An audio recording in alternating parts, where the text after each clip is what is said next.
नमस्कार मित्रांनो, स्वागत आहे तुमचं ग्रामीण कट्टामध्ये. तर साल होता 2012चं आणि घोषणा ठाम होत्या. महाराष्ट्राचे दोन लालू पवार आणि तटकरे जेलमध्ये जाणार. त्या काळात सिंचन घोटाळा म्हणजे भ्रष्टाचाराचं सगळ्यात मोठं उदाहरण सांगितलं गेलं. अजित पवार आणि तटकरे यांना आरोपी ठरवण्यात आलं. पण आज प्रश्न सिंचन घोटाळ्याचा नाही, आज प्रश्न आहे भूमिका बदलण्याचा. आज अजित पवार कुठे आहेत? तर राजकारणाचे उपमुख्यमंत्री म्हणून सत्तेत आहेत. तटकरे कुठे आहेत? तर एनडीएचे खासदार म्हणून थेट दिल्लीत आहेत.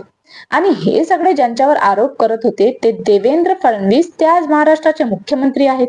म्हणजे 2012चे आरोपी आणि 2012चे आरोप करणारे आज एकाच सत्तेत आहेत. इथूनच खरी अडचण सुरू होते. परवा अजित पवारांनी आपल्याच सिंचन घोटाळ्याचा संदर्भ देत भाजपलाच प्रश्न विचारला. माझ्यावर ज्यांनी सिंचन घोटाळ्याचे आरोप केले, आज मी त्यांच्याच सोबत बसलेलो आहे, त्यांच्या सत्तेत बसलेलो आहे. हा बचाव नव्हता, हा भाजपावर टाकलेली ढाल होती. कारण मुद्दा सिंचन घोटाळा खरा की खोटा हा नाही. मुद्दा आहे, जर आरोप खरे होते तर भाजपने अजित पवारांना क्लीन शीट कशी दिली आणि सोबत सत्तेत कसं घेतलं. आणि जर आरोप खोटे होते तर 2012 मध्ये संपूर्ण राष्ट्रवादी, विशेषतः अजित पवारांना बदनाम का केलं? एक काळ होता जेव्हा सिंचन घोटाळ्यामुळे अजित पवार राजकीय दृष्ट्या संपले असं चित्र होतं.